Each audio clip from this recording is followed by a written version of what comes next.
Good morning. We'll go ahead and call this meeting to order. Board of County Commissioners of Escambia County, October 19, 9:02 a.m. Please turn your cell phone to this vibrate, silence, or off setting. The Board of County Commissioners allows any person to speak regarding an item on the agenda. Speaker will be limited to 3 minutes unless otherwise determined to allow sufficient time for all speakers. Speakers, please refrain from abusive or profane remarks, disruptive outbursts, protest, or any other conduct which interferes with the orderly conduct of the meeting. Upon completion of the public comment period, discussion will be limited to board members and questions raised by the board. Even though Commissioner Kohler is not with us today, he did do his public service and coordinated Commander Dave Gibson, a retired Navy chaplain. If you may come forward and give the invocation this morning, please rise.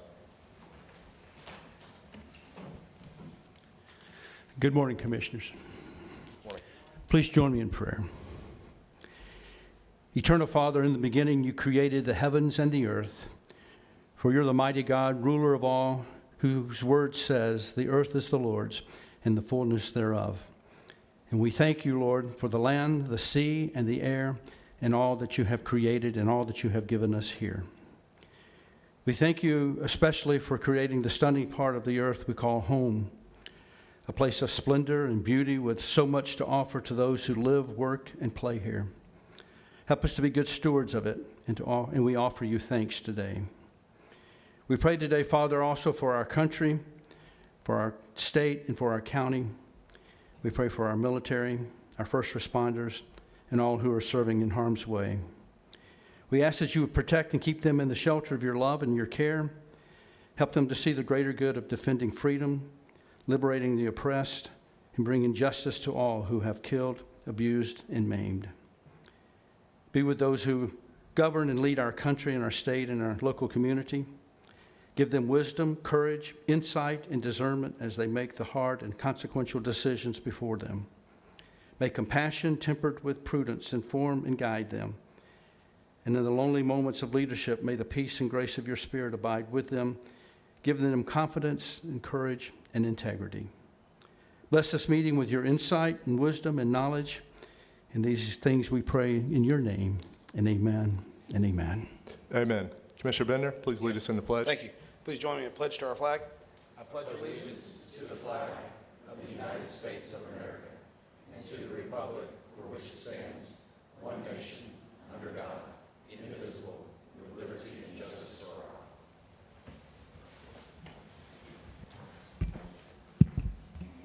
Thank you, Robert.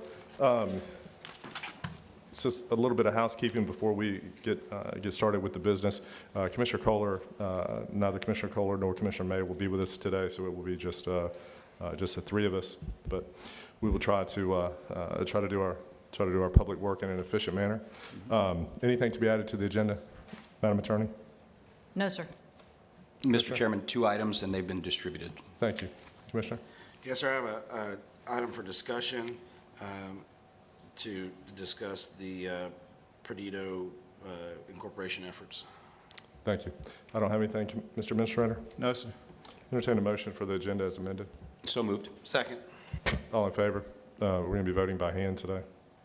Item passes 3-0. The agenda passes 3-0. Commissioners Forum, Commissioner Burgage? Yes, sir. Well, I want to congratulate the Rotary Clubs that had the steak cookout Friday night to benefit Gulf Coast Kids House. It was a great event.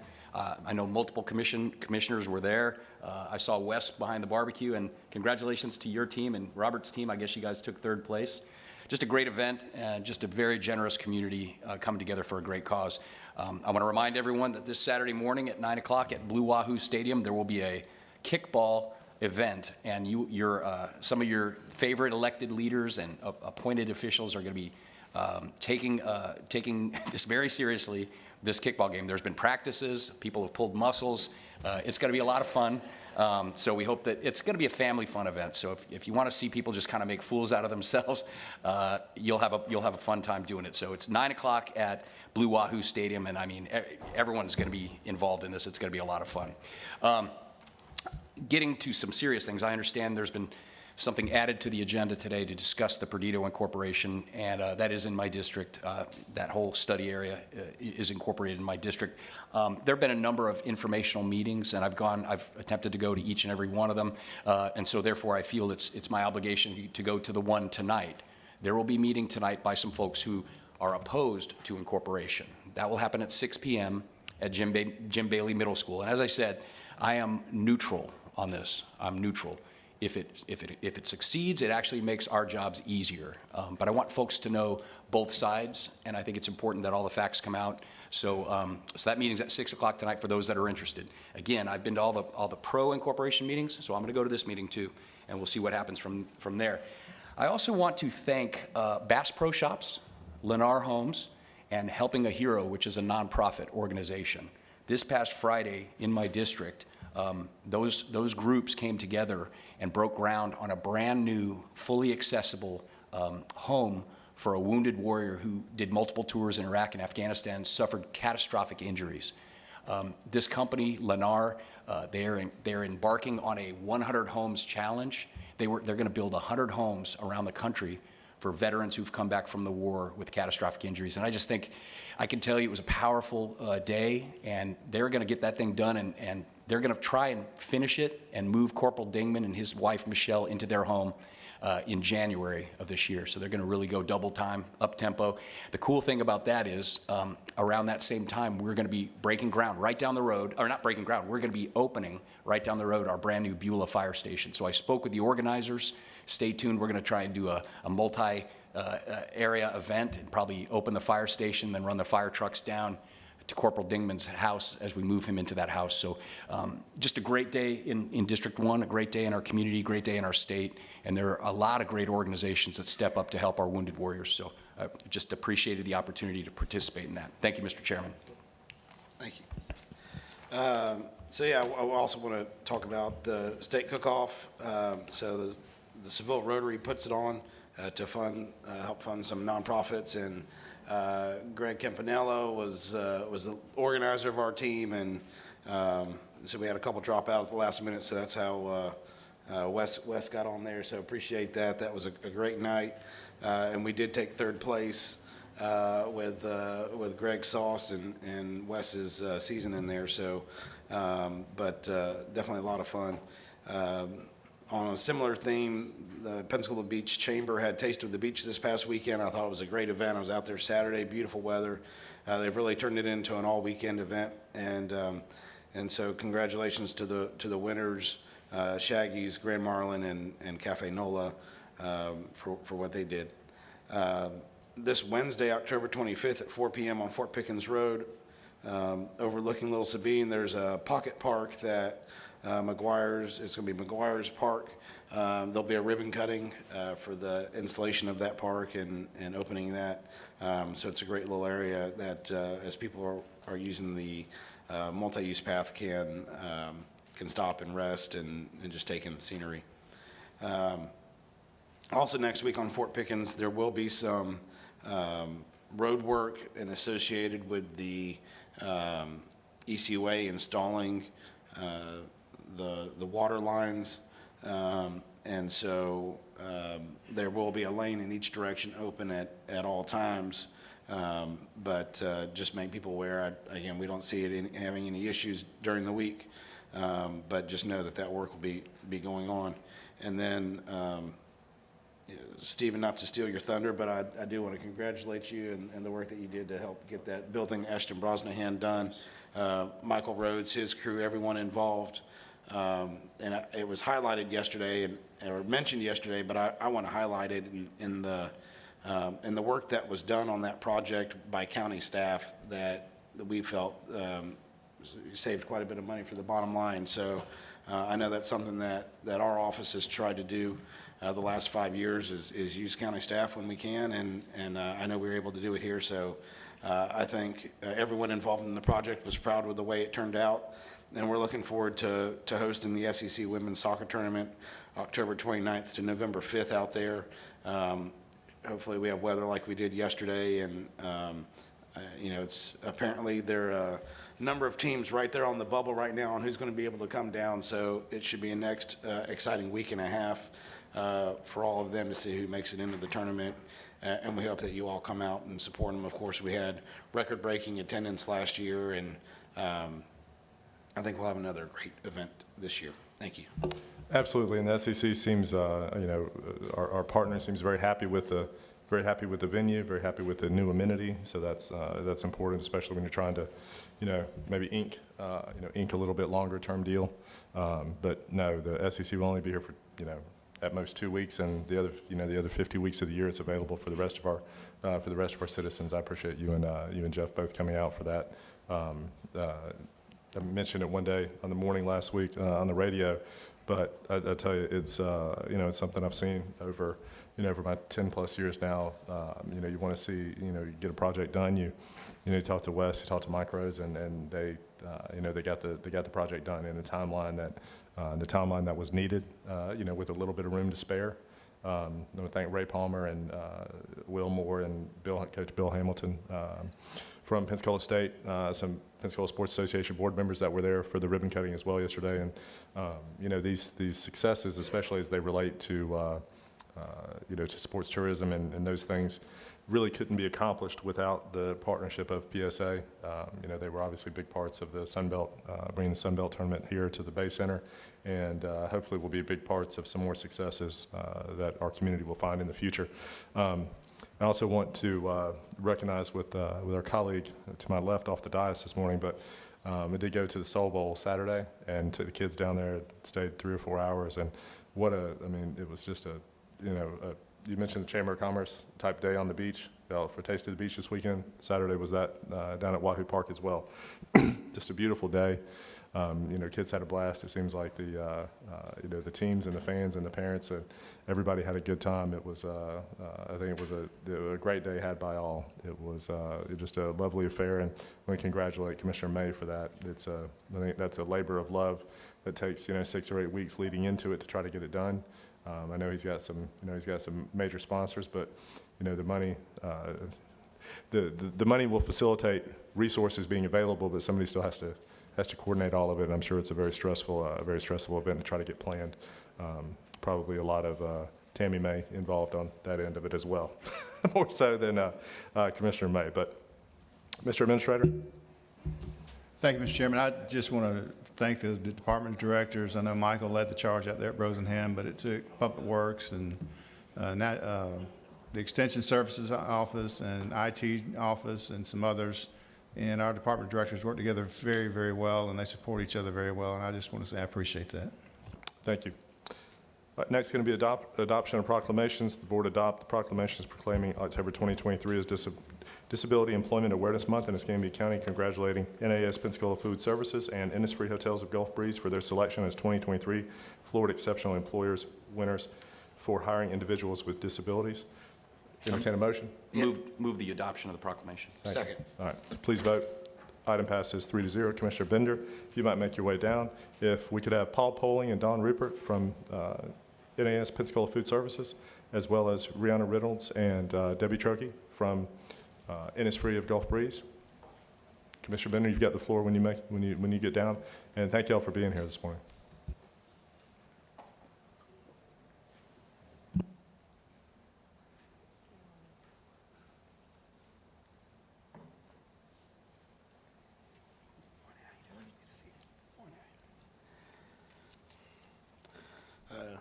Thank you, Mr. Chairman.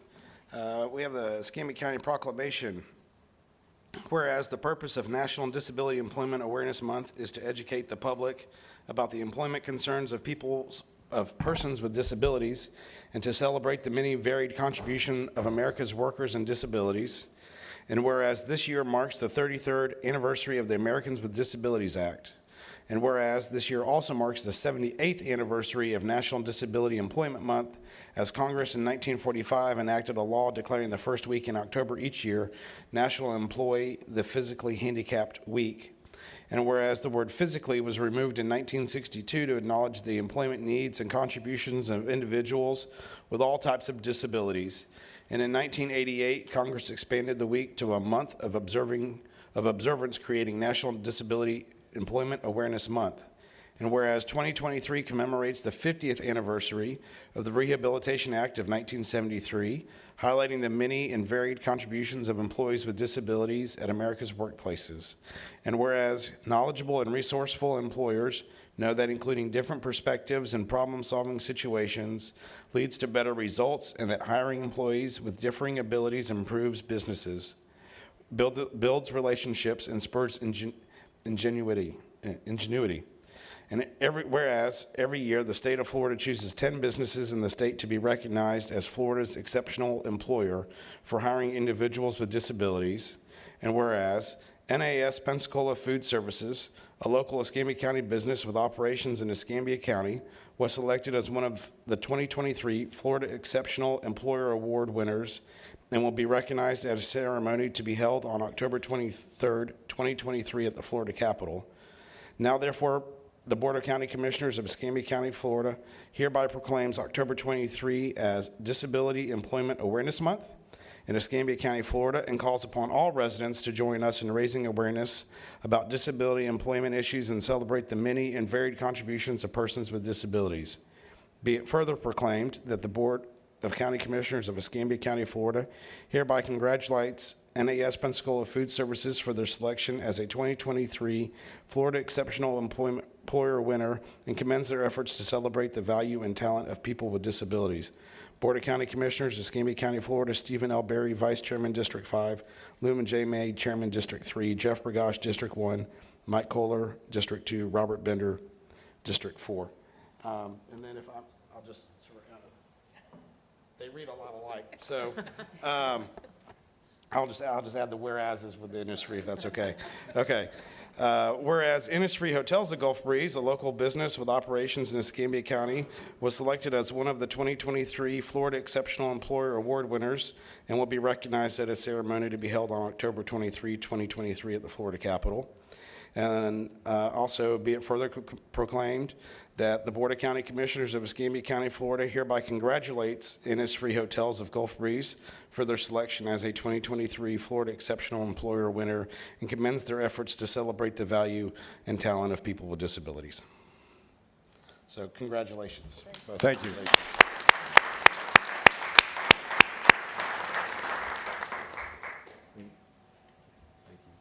And then, of course, we'd like to have each of you say something, and then we can get pictures. So. Please don't be shy.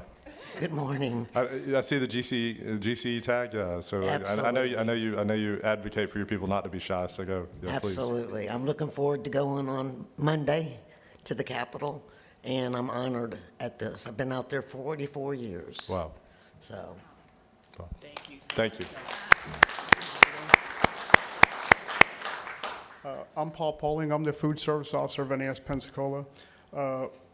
This year we kept our accreditation as 5-star accredited galley, which makes us one of the best galleys ashore in the Navy. It's honorable to work with persons with disabilities. We serve about 8,500 meals a day out there, so it's quite a task. Thank you. Brianna? Innisfree Hotels is honored to, once again, 2 years in a row, be honored by the state of Florida as an exceptional employer of people with disabilities.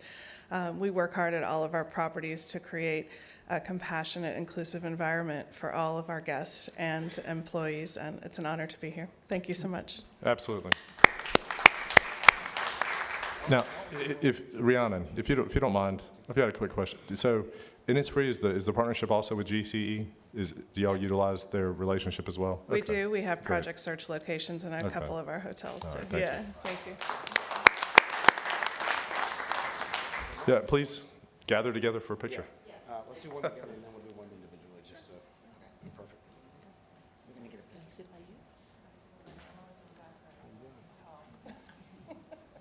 You want to come on? More the merrier, come on.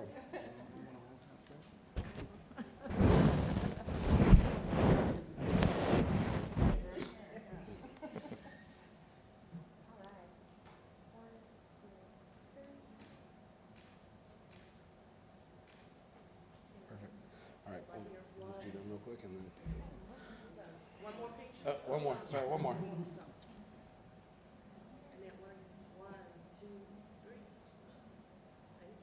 Thank you. All right, so we'll do them real quick and then do you. Okay. You guys want to come over here?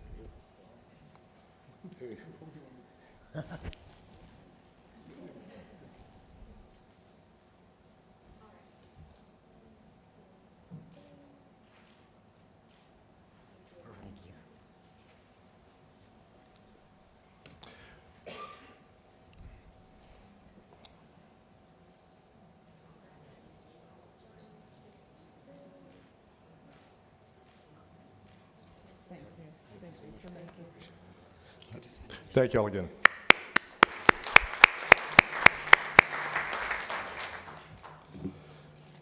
Did the clerk's office receive proof of publication? Mr. Vice Chairman, the clerk's office has received all proofs. All right, thank you. Entertain a motion to waive the reading. I move that we waive the reading. Thank you. All right, please vote. Item passes 3-0. Madam Clerk? Good morning. 3 items on the consent agenda. The first one is acceptance of the TDT collections for August. You'll notice that was the same as last year. We are still doing very well with our TDT collections. The last 2 are acceptance of documents provided to the clerk. One of those is the sheriff's annual investment report. I just wanted to explain to you that they are required constitutional to report that. It's nominal, it's $11,000, but it's required. Also to accept minutes and reports that we've prepared. Thank you, sir. Thank you. Move the clerk's report. Thank you. All right, please vote. Item passes 3-0. Horace? Yes, sir. Good morning, Commissioners, Chairman, board members. For today, we have rezoning case Z 2023-17 from high-density residential to high-density mixed use. The planning board made a recommendation for approval. Thank you, Horace. Board, we do have one speaker. It's Buddy Page. I assume he's in support. If there's not discussion, I'd entertain a motion. No, I move the item in the affirmative. Thank you. All right, any discussion? All right, if not, please vote. Item passes 3-0. Horace? Yes, sir, thank you. The next item is the official adoption of the zoning map. I move the item in Thank the you, Joe. affirmative. Thank you. Please vote. Item passes 3-0. Horace? Then we have our action item for Emerald Heights, final plat approval for Emerald Heights. All right, entertain a motion for A, B, C, and D. Okay, so moved. Thank you. Please vote. Item passes 3-0. Horace? The next item is recommendation concerning McKenzie Ridge, final plat approval. Entertain a motion for A through D. So moved. I am. Everything seems in order. Thank you, Robert. All right, please vote. Item passes 3-0. Horace? Then we have our consent agenda for November the 2nd. Move the consent agenda. Thank you, Jeff. Thank you. Please vote. Item passes 3-0. Mr. Administrator, technical and public service consent? Yes. Thank you, Mr. Chairman. There are 8 items. Item number 1 is concerning a reappointment to the Career Source Escarosa Board of Directors. 2 is concerning the sunsetting of the Environmental Justice Ad Hoc Committee. 3 is concerning the scheduling of a public hearing for consideration of adopting a resolution establishing the board's intent to use the uniform method of collecting non-ad valorem special assessments. 4 is concerning the request for disposition of property for the Office of the State Attorney. 5 is concerning the affiliation agreement with the University of Texas at Arlington. 6 is concerning the disposition of property for the Public Works Department. 7 is concerning the 2023 Pensacola Winterfest event. 8 is concerning an appointment to the Merit System Protection Board. 9 is concerning the authorization of out-of-county travel and the 2023-2024 board's annual travel schedule. Thank you, Mr. Administrator. Clara, do you mind? I've got a question about one of them.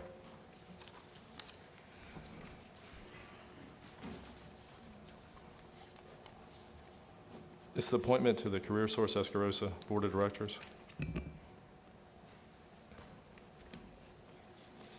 Okay, why wouldn't we be appointing Brian Hilson, the new Executive Director of Florida West? Is he already on the board? Yes, he serves on the board now as the vice chair, and I guess the board of directors asked if he wanted to continue. And so that's why they're bringing this forth for Okay, another 4 years. I'm sorry. So I'm asking about Brian Hilson, the new Executive Director of Florida West. Is he on the board? You say Brian Newsom? Brian Hilson? Hilson. I have to check and Okay. see. I do know they have brought in some new ones, and they are bringing some, I guess you can say, some applications or Okay. resumes for some new ones, but I have not received that. Okay, Mr. Administrator, could we drop item 1 and just bring it back in 2 weeks?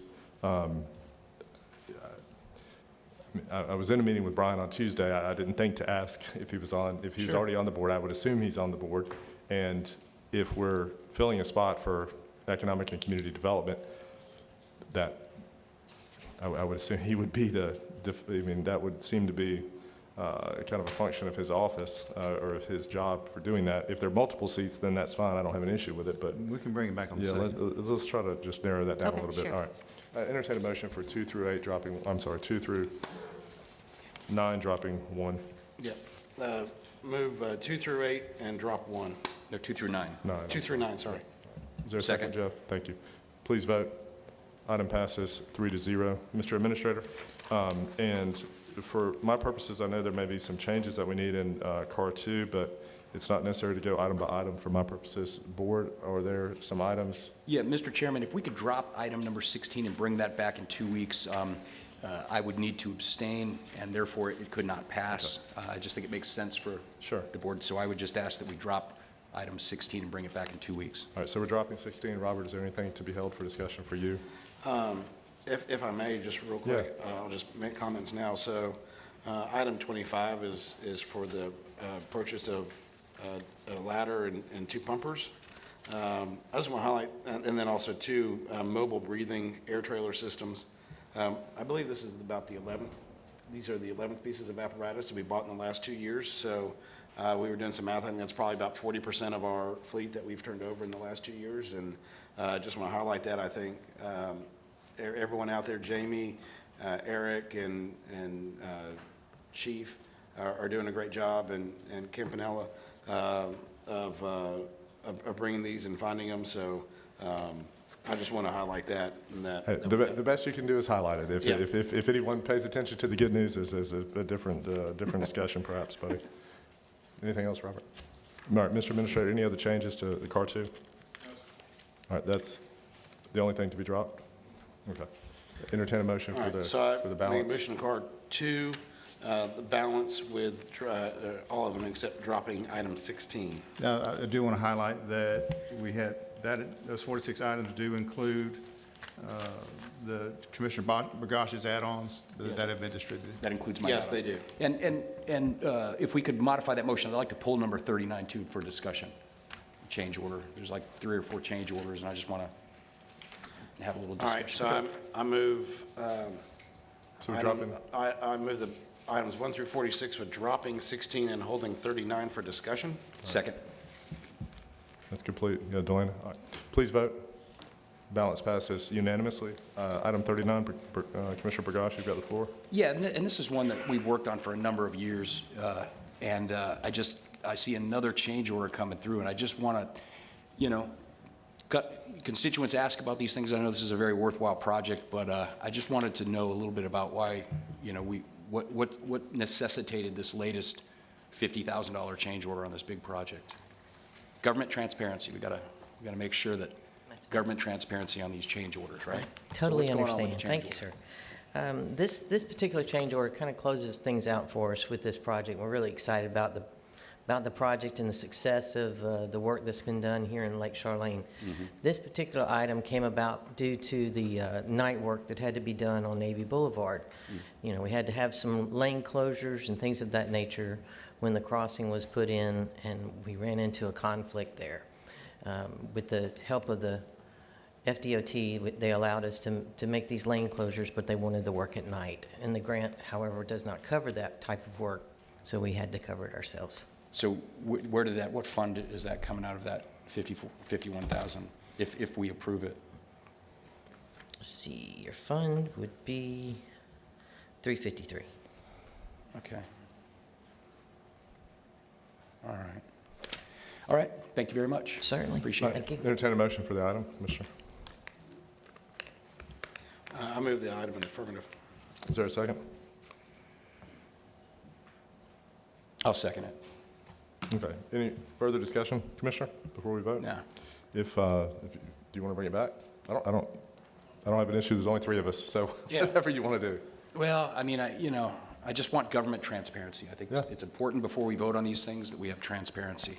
Very important to me, so. No, and we want good partners. I mean, we want good partners. I don't know if that's, there have been a number of change orders. I don't know if the partner aspect is an issue in it. I'm not sure about that, but. Yeah. Do you want to bring it back? Yeah, let's drop it and bring it back. Okay. All right, is motion to I'll drop? move that we drop it, and bring it back in a couple weeks. All right, second to drop? Second to All drop. right, please vote. Item passes 3-0, bring back to November, sorry, is it November 2? Yeah, November 2nd. Yeah, number 2. All right, Mr. Administrator? CAR 3, we're asking the board to drop item 1. Okay. We don't need to take action, so we're just dropping. Item 2 is the county's legislative priorities. The biggest thing I've heard thus far is the Beulah interchange. Yes, and, I mean, we do have commitment for where that construction funding is falling, but even if we could advocate successfully to, you know, to try to cut a year off of that, that would be, you know, that would be, I think that would be a good thing. Commissioners, Commissioner Bergosh, any Yeah. comments? You know, obviously, the Live Local Act is something that's got to be fixed. In a way, it actually, I think it hurt our ability to market OLF 8 because so much of that property was zoned commercially, and no matter what anyone says, you know, because that law was enacted, we couldn't sell it because there was the fear they could turn around without any of our zoning being applicable and build, you know, apartments out there, just dense apartments, which it would not have met with the master plan, but that law preempts our ability to regulate growth. So I hope that that's something we can speak with one voice on. That law needs to be changed. I know, Robert, you're involved in FAC. I'm not the only one who thinks it's a disaster. I mean, around the state, haven't there been other issues? I heard there's an industrial area in Miami, and they're going to build a high-rise tower there, and people are not happy about it. So I think that needs to get fixed. Sometimes the legislature, they go and they do things, and they got to turn around and fix it. Hopefully they'll do that. I think the Beulah interchange, getting it funded in the 5-year work plan is imperative. We've got growth up there. We got Navy Federal, 10,000 jobs. We got OLF 8. I don't know why that bounced out. I know there's funding constraints in the District 3, but that's a big project, and it's a #1 priority for this board over and over, year after year. So I think we got to talk to them about that. And then the reimbursement problem for federal and state prisoners in our jail. I know that, you know, we've looked at that. When they come to our jail, we're not getting reimbursed, and sometimes they stay for years sometimes. So we got to find a way. That's local money we're spending on federal and state inmates, and I think those are things we need to talk about. But I think, you know, the elephant in the room is property insurance. I attended a homeowners association meeting in District 1 in Perdido Key, and I had multiple people coming up to me. I mean, people are concerned. Insurance is being dropped. If it's Citizens Insurance, they're saying, okay, today here's the premium, but in a month it can be adjusted, right? It's a big problem. I understand that the legislature, you know, did a fix last year with some reform of some tort, and I understand that baked into that legislation, any sort of savings, you know, it's baked in that has to be passed along to the property owners. But you know, I think there's more that can be done. So I would like to know your thoughts on that. I'm going to go speak to the legislative delegation next week, but of course, what I always do is tell them I'm speaking on behalf of myself. I would never presume to speak for this board, but I'm sure your constituents are hearing about this as well. It's a big problem. My own personal insurance went from about $1,500 3 years ago to over $5,000. I live 20 miles from the ocean. I understand there was 800,000 claims in the wake of Hurricane Ian down south. I get it. But I think there's things that can be done. Right now, the legislature charges a tax on premiums. Roll that back. You know, roll that back and give that relief to the ratepayers. There's a catastrophic fund, $15 billion in there. You know, 35 to 40 cents of every policy is on reinsurance. So we're making Lloyd's of London and these other big reinsurers rich. Why not let the state set aside $2 to $3 billion and let that be the fund? And that could result in an immediate savings of 15% on homeowners policies. You know, when times are good, the insurance companies make money. They take a loss and then they make us pay more. Each year, these folks have to go before the insurance commissioner and they have to set their actuary rates. And I'm sorry that they take a loss, but they should not always have a guaranteed profit. They're in business and they make a lot of money. The other thing I've said over and over is that, you know, if they sell auto policy in the state, they should sell property insurance. Now, I know there's a law on the books, but there are people working around it. For instance, I won't mention the name of the company, but I've been really doing some research on this. There's one company in the state that writes 2.5 million auto policies. They make a lot of money on it. And they do meet the requirement to write property insurance, but what they do is they write it under Citizens. They don't write any on their own paper. So they're circumventing the spirit of the law. They're making money, and Florida Citizens and Florida companies are shouldering the risk. 7.5 million property insurance policies in the state. 6 million of them are written by Florida companies. $6 million of the property. So that means we are shouldering all the burden. If those companies, if we get hit by a storm, it's going to come from us. So there are things that can be done, and I'd like this board's support in taking that to the legislature. My understanding is they're not going to do anything this year. That's what they've said in the press. I think that's untenable. Untenable. I'm not telling them what to do, but my constituents are paying a price. People are having their insurance dropped. Their insurances are tripling like mine, and we need some action. In fact, it's written in the statute for the catastrophic fund. It even says this, in fact, should I read it? Yeah, I think I will read it. I'll read exactly what it says in that catastrophic insurance fund. Now, here's the other thing too. Now, people will say, well, if we use the $15 billion, what happens if we run out? That's never happened in 30 years. And you guys know we've had a lot of storms in 30 years. It's never happened. But if it did, there is a mechanism baked into the statute for replenishing that fund. We would all have to pay a little bit of an assessment on our policies. But meanwhile, that's money sitting in the bank. They could put that to work to help the reinsurance problem. That's what I want to bring to them next week. But of course, I'll be speaking, for one commissioner, but I'd like to know if I have support on that. Robert, you've been in the business. Can't we do more this year? Or do we got to wait 2 years, 3 years, 4 years? Yeah, I mean, the quality of life survey, the number one issue for our residents was insurance. But as you said, unfortunately, we don't have much control over it with these seats. We can go and advocate for them, but members of the legislature have already said they're not going to take it up this year. Maybe they'll change their mind. Maybe they'll change their mind. So I think, Joe, I support you going there and speaking for them and trying to do it.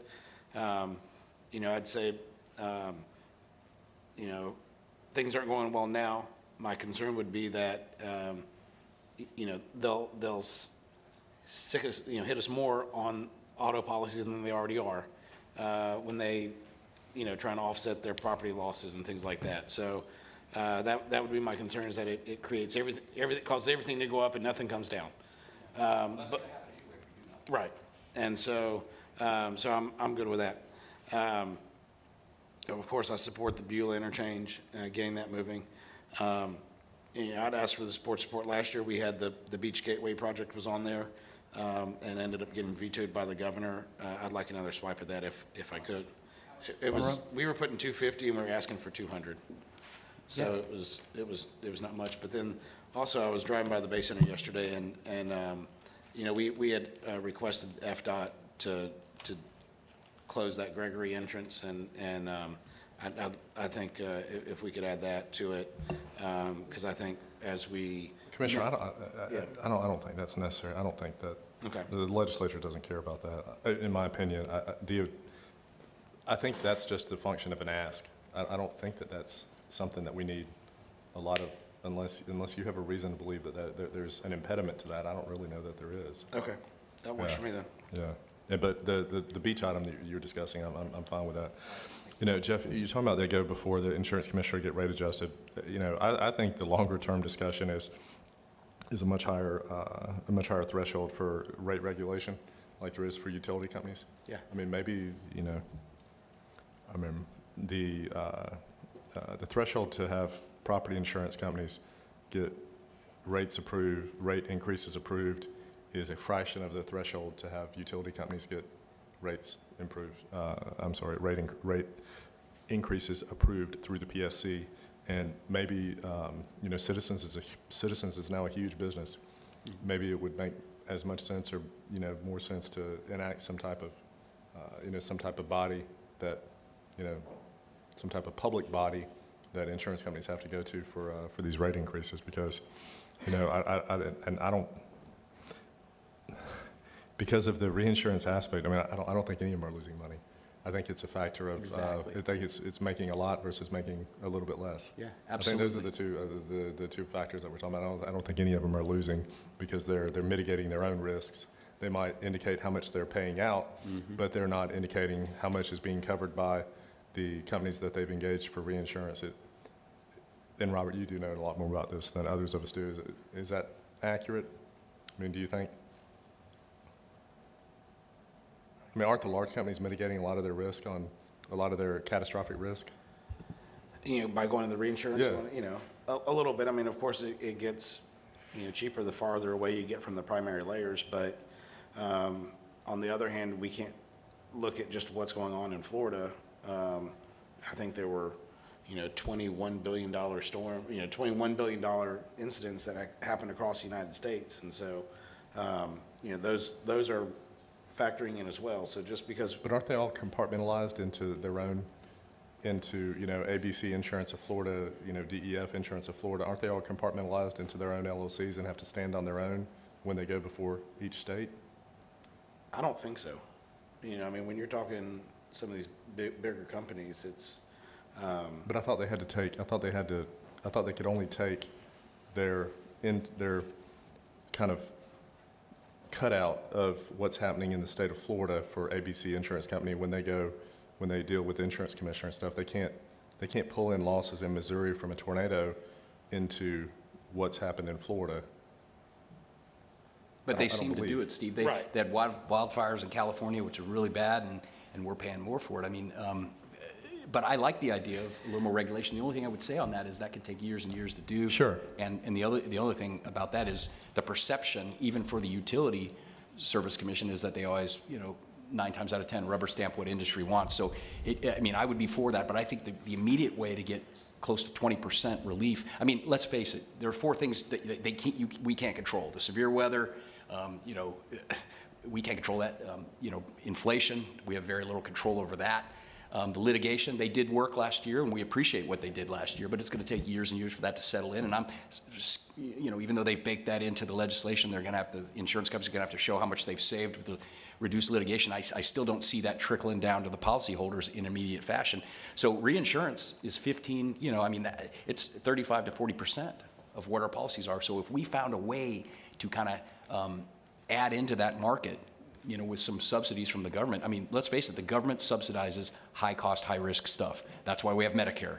There's not an insurance company in the world that would make money, selling health insurance to folks who get older, right? So that's why the government. So I think Florida's going to have to get in here and subsidize some of this, even more than what they're doing with Citizens, even more. But immediate relief comes from tapping that $15 billion that's sitting there, tapping 2, 3, maybe $4 billion of that, and allow the state to do some reinsurance.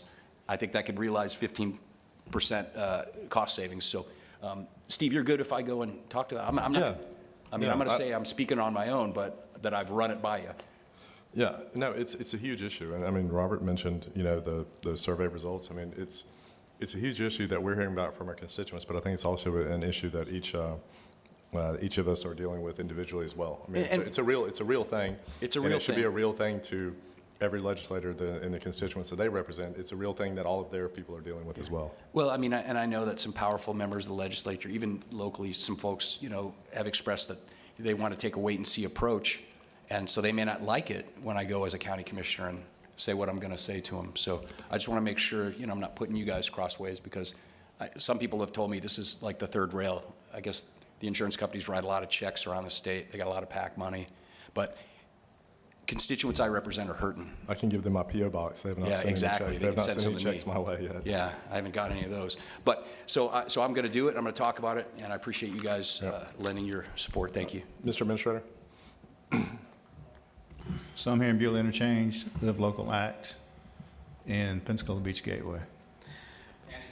And the insurance. And Yeah, insurance. I'm good with the insurance. Okay. yeah. I don't know that any of us know exactly what the answer is, but the fact that it's an issue is inescapable. So, Well, and before we totally leave the topic, Mr. Chairman, here's what Florida Statute 215.555 says about the catastrophic fund. There's a compelling state interest in maintaining a viable and orderly private sector market for property insurance in this state. To the extent that the private sector is unable to maintain a viable and orderly market for property insurance in the state, state actions to maintain such a viable and orderly market are valid and necessary exercises of the police power. So it stipulates that. We should get involved, and this is something that we can do. Thank you, Mr. Chairman. thank you, buddy. Wes? Car 3, the add-on, Perdido Municipal Incorporation. Okay. All right, Board, how do you want to handle this discussion? We do have one speaker that signed up, Stephen Brintro. That may not be correct, but close. Yeah, I'll just give a little backstory, and so anyway, I know that Representative Andrade is looking at possibly running the bill that would put this on the ballot, and in just some of my discussions with the county attorney, there are certain things that we need to work out before he can do that. You know, I think there are things that you can put in that bill that lay out how it's going to function, you know, what they're going to do, what we're going to do. I would just say it was my understanding that over a month ago, it had been relayed to them that we needed to have those discussions. And so Representative Andrade asked me to just put this on there today. I don't think it needs a vote to say that we will engage in those discussions with them between Allison and Wes. You know, I just wanted to put it out there that we would welcome Commissioner, this. So. and this is, you know, this is a Perdido issue, and, you know, with the previous commissioner nor the current commissioner, I'm not going to, you know, weigh in tremendously out there. I thought there were, you know, kind of standard, a standard way that this would go. I guess there's a lot more ambiguity and a lot more negotiated, you know, into it. But, you know, the way the other two municipalities work in the county, I believe that, you know, I believe that they pay their ad valorem taxes, and then they handle their own affairs however they see fit. That's right.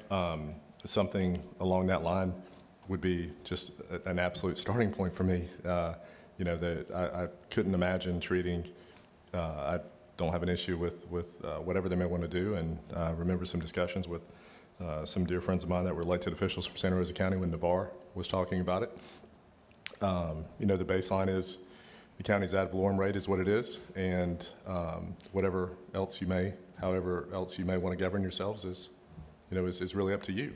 But it's not going to be something that I would support personally, and I would hope our board would not support an arrangement that affected the ad valorem rates that the county has.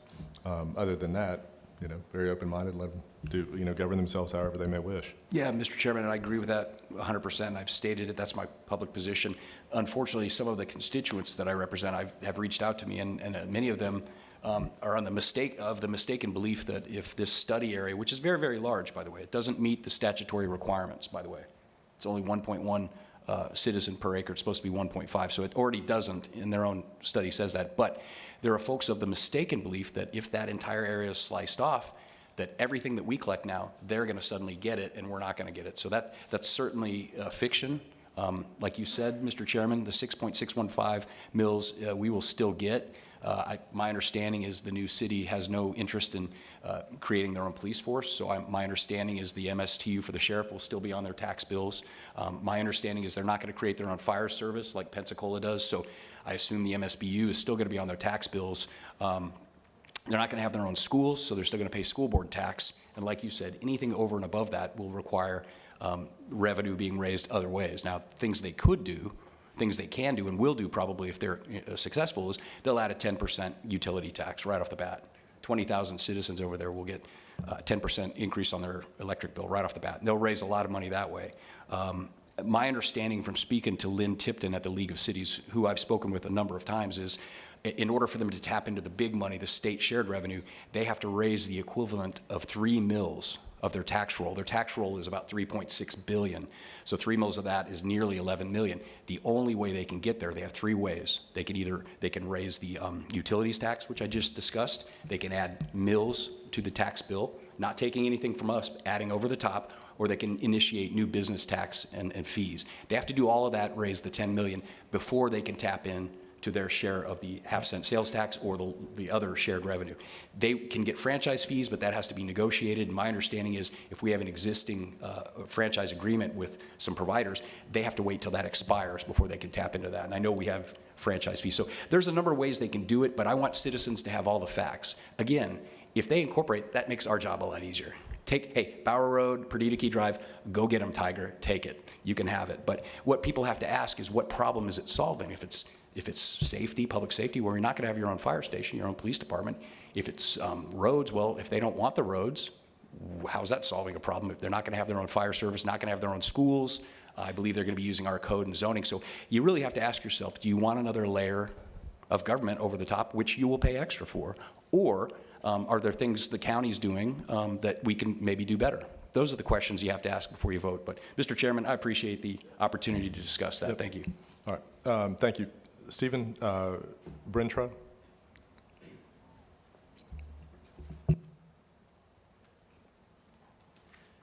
Good morning, gentlemen. I wanted to brief you on everything that's gone down. We've been working on this project for 10 months now. If you'll indulge me, I can fit 10 months into 5 minutes, hopefully. So, again, thank you for this opportunity to speak in this great Escambia County of Florida. Many people don't know this was one of the 2 original counties in Florida. It used to go all the way to the Shenandoah River. So this is a historic, great county, and it's an honor to be here.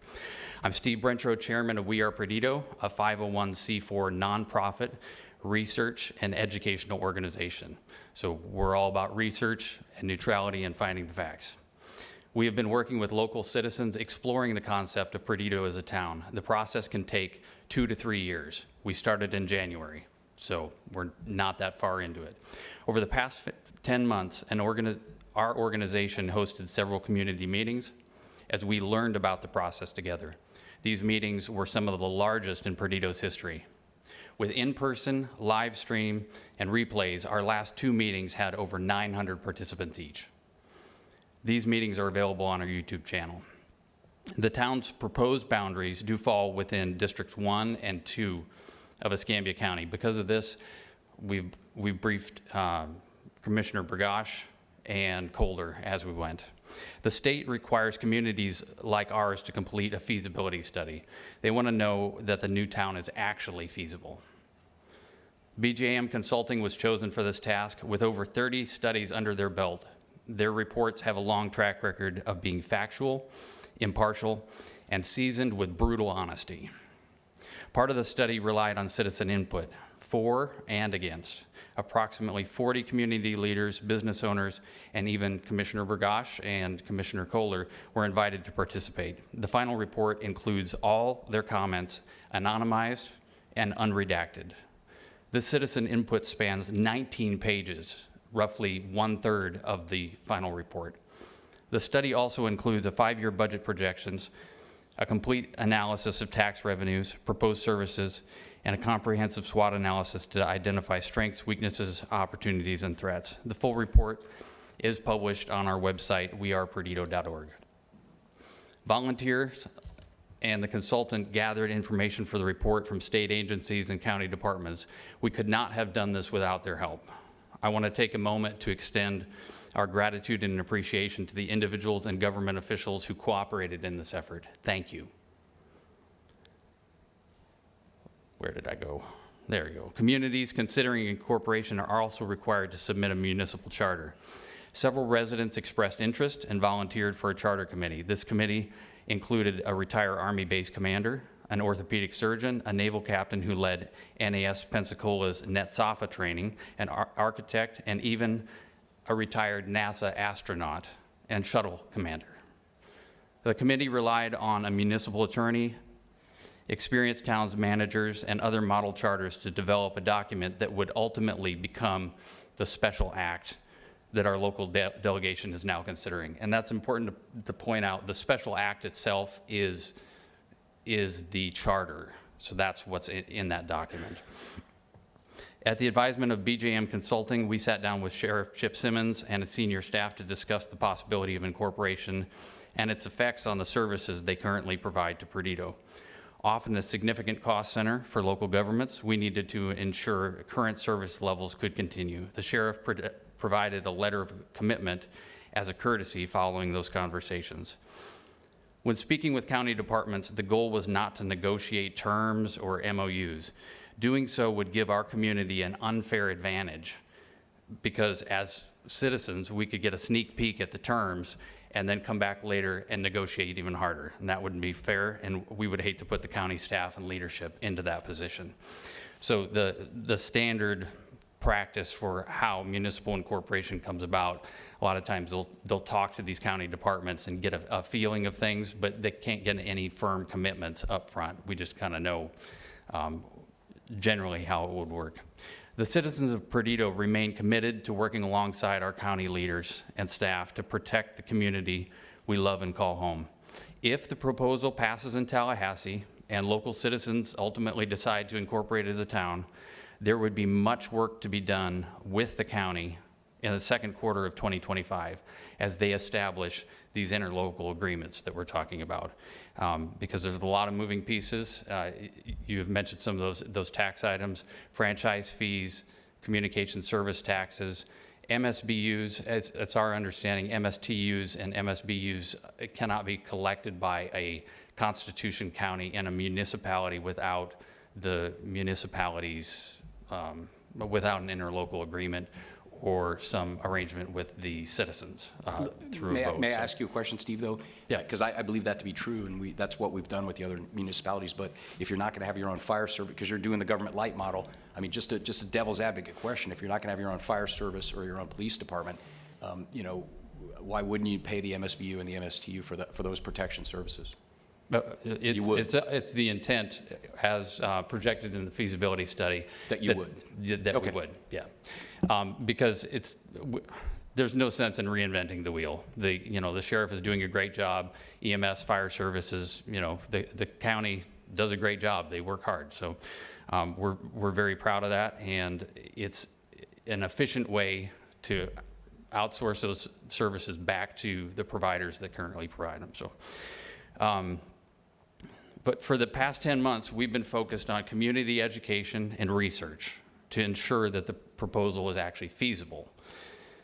While the community's decision is still over a year away, we could now take this opportunity to work proactively. So, gentlemen, the community needs your help and your guidance in this regard. Commissioner Bender, a portion of your district falls within Pensacola city boundaries. So you have experience with these interlocal agreements and know something about how they're structured.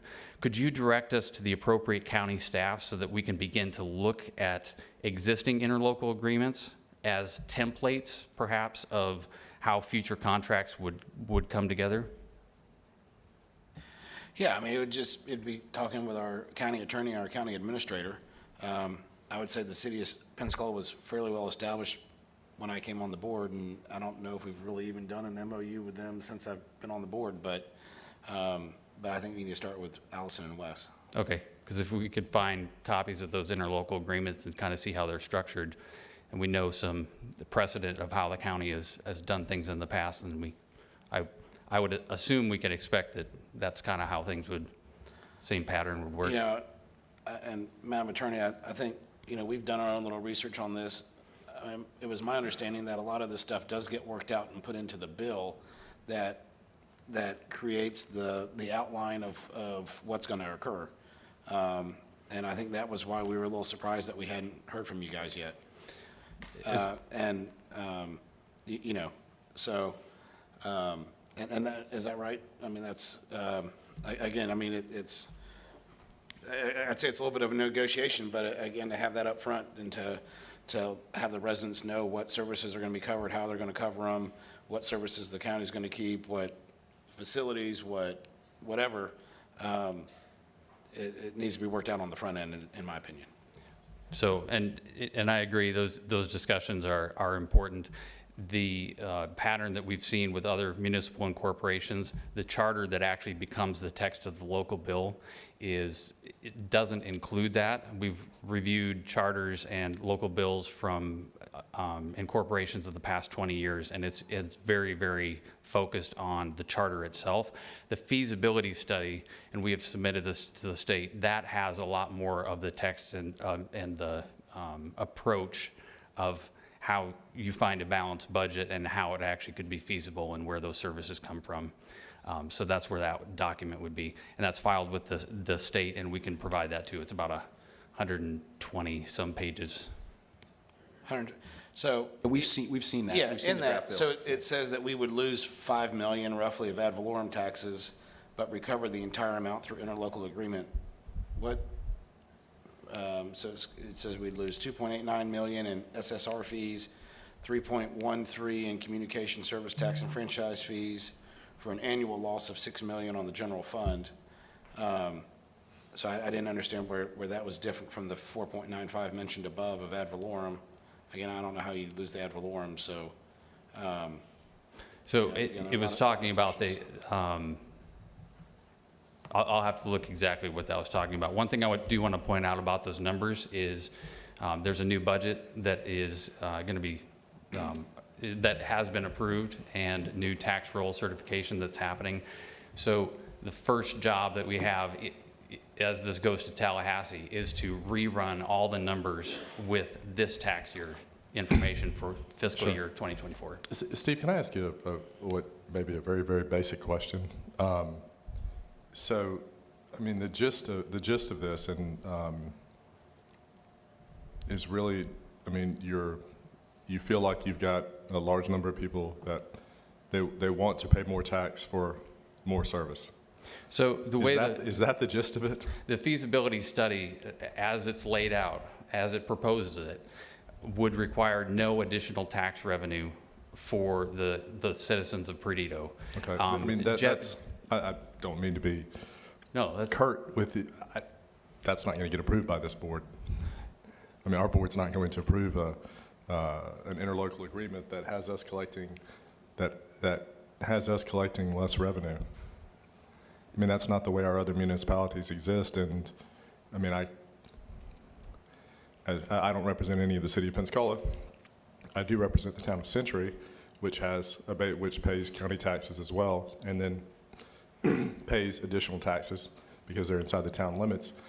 I would not think that they would be very happy if I would approve an agreement that had a reduction in ad valorem for a new municipality. Robert, as you mentioned, represents I didn't know if it was a majority or not, but yeah, a large part of the city. I would not think your residents would be keen on your support of an interlocal agreement that allowed a reduction in ad valorem taxes to a new municipality. I don't represent them directly, but I wouldn't think they would be. One thing I'd like to point out with what Commissioner Bender read, and again, those numbers will be adjusted, but the losses to the county are offset by that the county doesn't have the responsibility anymore to do those types of projects.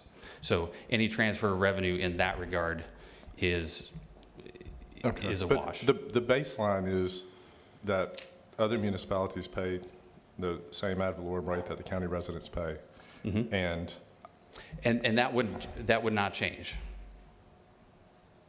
It would be the same as it's proposed in the county receives those revenues from the residents of the municipalities in Escambia County.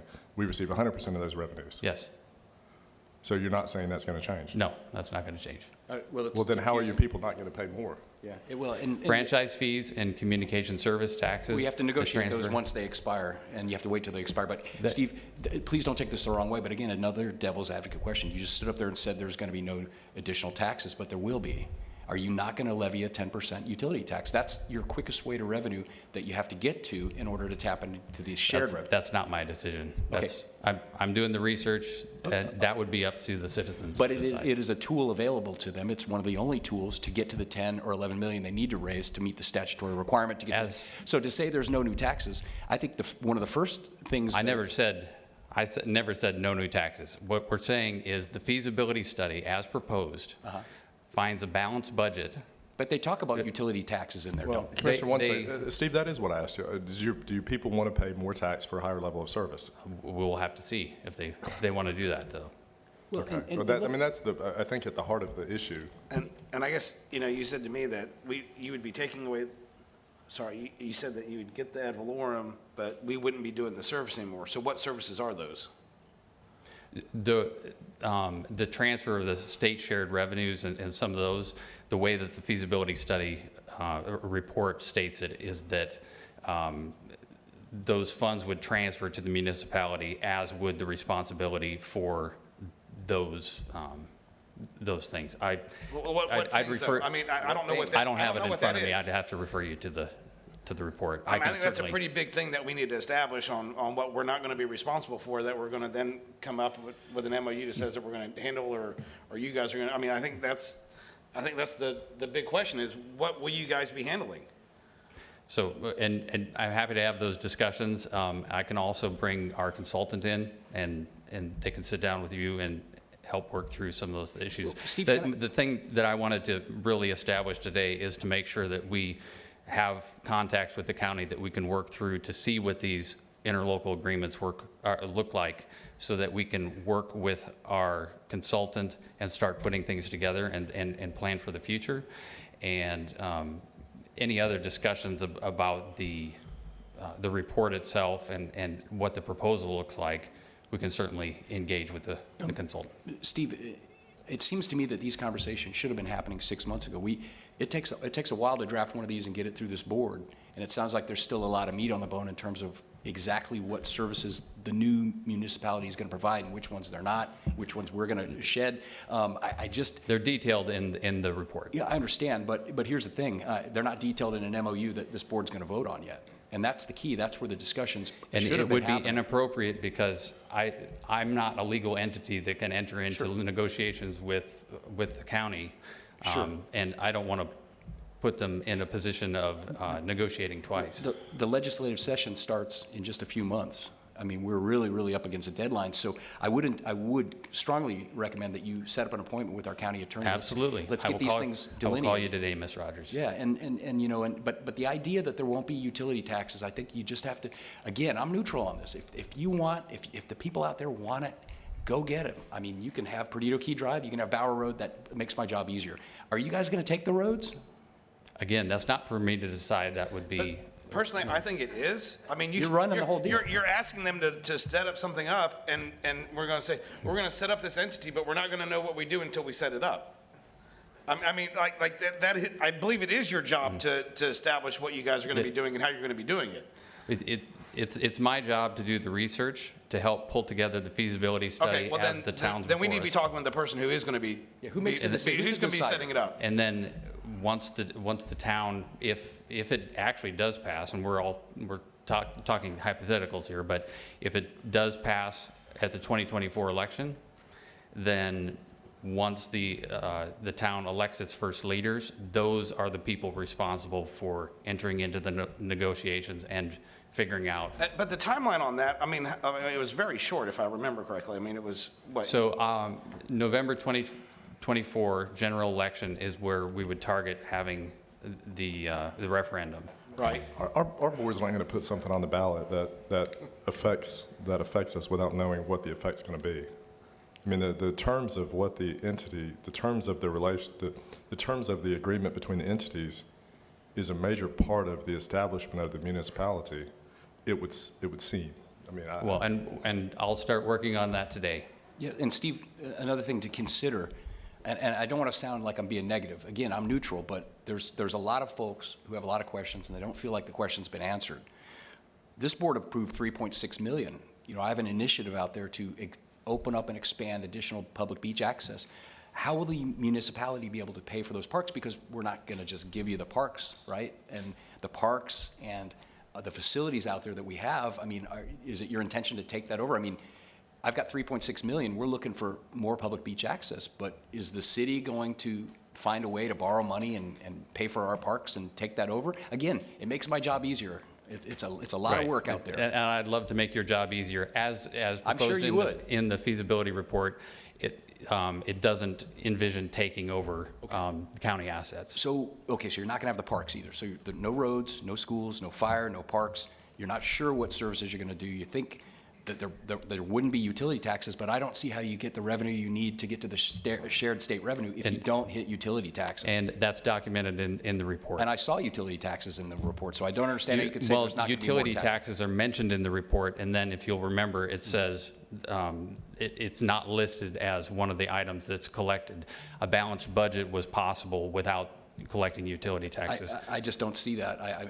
You talk about benefits as well, and one important benefit that I want to point out is every new town in the state of Florida is required in the first 3 years to produce its own comprehensive long-term plan, own planning and zoning and land use development code for a more localized, community-centric planning and zoning. Well, I'm glad you brought that up because I've had several residents, they're very concerned. We have a habitat conservation plan at Perdido Key, which is a large portion of the economic engine that would drive a new city.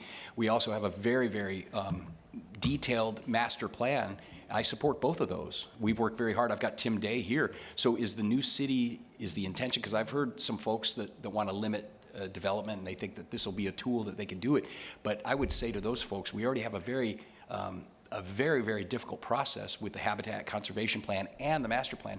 Would it be the intention to change those plans? And Tim, could they even change those plans? Could they, I don't think they can disregard the Habitat Conservation Plan even if they incorporate.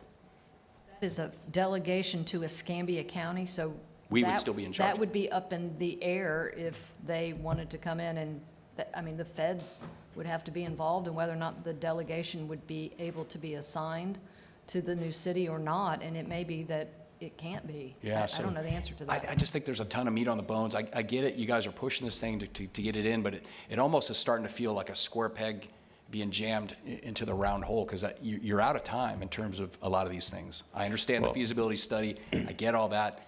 I want to be supportive as I can, but I think that the facts have to come out. And that utilities tax, that's something that, I mean, you look at a utility bill in the city of Pensacola, I've done it. I'm in the unincorporated. My bills are 10% less. My brother lives in the city, he gets a bang, 10% right on the top. And Pensacola makes a lot of money on that. Hey, Steve, does Century charge that utilities tax? Century has a franchise fee. I do not know what the percentage, but they do have their own, I agreement mean, with. it's a primary source of revenue. 20,000 folks in that study area. Well, gentlemen, I know you have a lot on your agenda today, and We're you almost just- done, actually. You just squeezed me in, so I do appreciate the Sure. time. Thank you, And Steve. I look forward to working with So county Steve, staff. if I can just say one other thing, some of the things about elections and how they would be and qualifying, if you haven't reached out to David Stafford, I would do that Yes, as well. we sat down with him. Okay. Which was probably, because I don't think he had when we originally discussed it, when we got this report. So again, it just seems like, He provided some recommendations. We passed them to the municipal attorney, and he's actually adjusting the Okay, good. verbiage of the charter as we Okay. speak, so. and I think that's what I'm saying. That's what needed to happen with us. You've gone to the sheriff, you've gone to the supervisor of elections.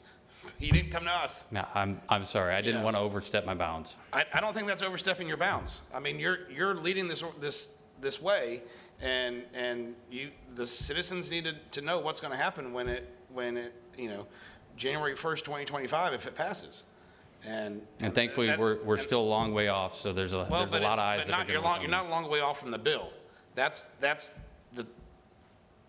where it gets settled, is my understanding. So, all right. Anyway, so yeah. Thank you, Steve. Tom, thank you. Thank you. Appreciate your time. So board, all that was for me to say that I think they can talk to the administrator and the attorney, which they should have been doing, so. Yeah, like 6 months ago, they should. All right, super. Madam Attorney, There are 2 items on the county attorney's report this morning. I can answer any questions you may have. entertain a motion, board. Move the county attorney's report. Thank you. All right. Any discussion? Seeing none, please vote. Item passes 3-0. Board, if there's nothing else, then we will adjourn and see you in 2 weeks.